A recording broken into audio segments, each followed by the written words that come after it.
प्रतिलिपि एफएम पर आप सुन रहे हैं कहानी द्राक्षिणी भाग 1। जल्द ही कौशिकी अमावस्या शुरू होगी। पल भर में शुरू होने वाली देवी को भक्तिमय समर्पण के लिए तैयारियां तेज की जा रही हैं। द्रक्ष के राजा द्रक्षराज इंद्राशीष ने खुद को लाल धोती में सजाया और खुद को अनुष्ठान के लिए तैयार किया। बलुआ पत्थर से निर्मित इस मंदिर की अध्यक्षता देवी द्रक्षानी करती है। 4 भुजाओं से सुशोभित एक प्रमुख छाती और एक नाजुक कमर, देवी विभिन्न हथियारों से सुसज्जित है। पृथ्वी के 8 तत्वों से बनी देवी द्रक्षाणी की मूर्ति इस राज्य में किसी को भी याद रखने की तुलना में कहीं अधिक समय तक मौजूद है।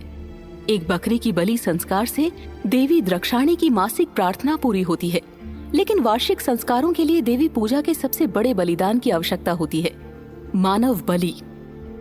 आज कौशिकी अमावस्या की शुरुआत पर 365 बकरियों और एक अकेली महिला का खून मंदिर प्रांगण को रंग देगा।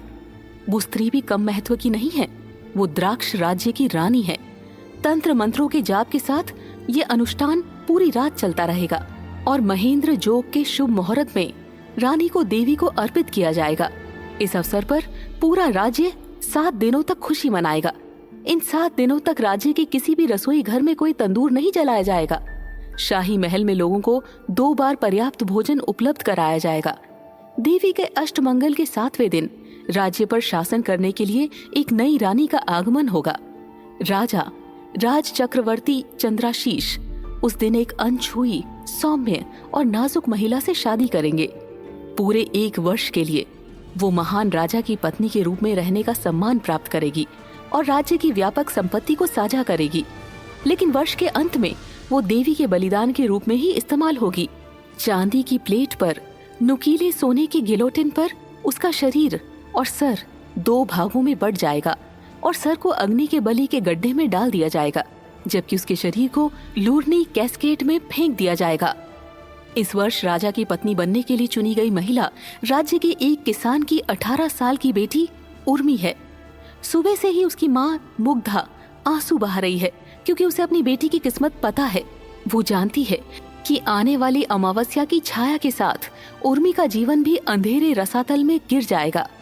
वो अपनी बेटी की जिंदगी को इस तरह खत्म नहीं होने दे सकती। उर्मी एक किसान की बेटी हो सकती है, लेकिन वो एक धन्य बच्ची है। वो रोहिणी नक्षत्र के प्रभाव में पैदा हुई एक सुंदर और विशेष कन्या है। क्या ऐसी प्रभावशाली कन्या की बलि देवी द्रक्षिणी के सामने होनी चाहिए? मुग्धा देवी का आदर और भक्ति करती है, लेकिन माँ का पेट क्यों खाली किया जाए और देवी को मानव रक्त में क्यों भिगोया जाए? मुग्धा अपने पति उद्धव से विनती करती है, चलो चलते हैं, अपनी बेटी के साथ देश छोड़ देते हैं। आज हर कोई भक्ति समारोह में व्यस्त होगा। हम इस समय का उपयोग बहुत दूर दूर जाने के लिए कर सकते हैं।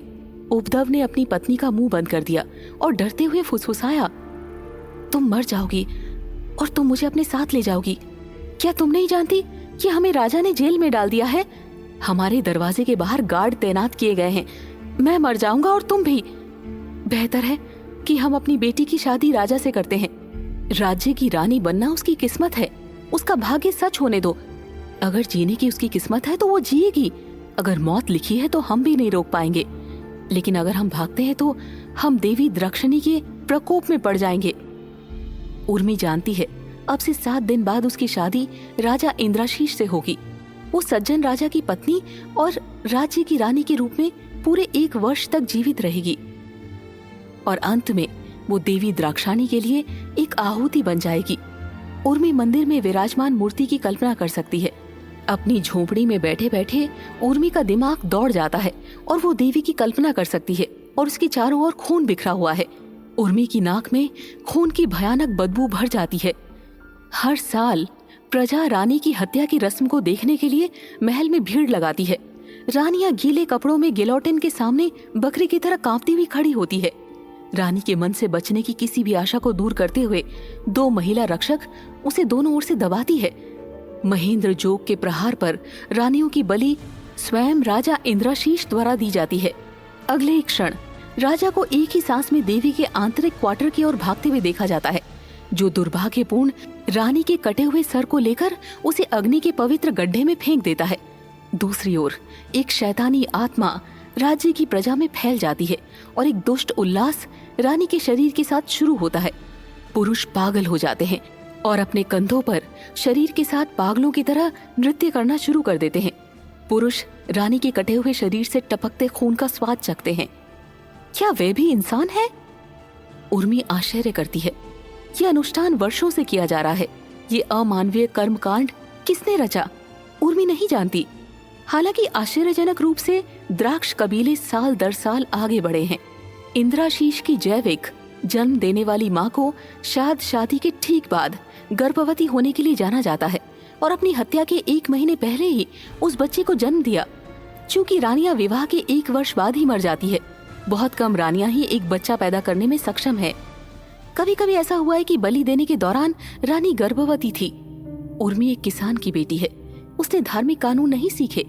एक शब्द में वो अनपढ़ है, लेकिन वो एक बात नहीं समझती है। देवी अंततः एक माँ है। देवी द्राक्षिणी मातृत्व की प्रतीक है। वो एक महिला के बलिदान से कैसे संतुष्ट हो सकती है? क्या एक गर्भवती महिला को धार्मिक रूप से मारना संभव है? क्या राजा के दिल में कोई प्यार नहीं है? क्या राजा को ये एहसास नहीं है कि ये अनुष्ठान गलत है, अमानवीय है? क्या इस अनुष्ठान को समाप्त नहीं किया जाना चाहिए? आज की दुखी रानी के बारे में सोचकर उर्मी की आंखों में आंसू आ जाते हैं।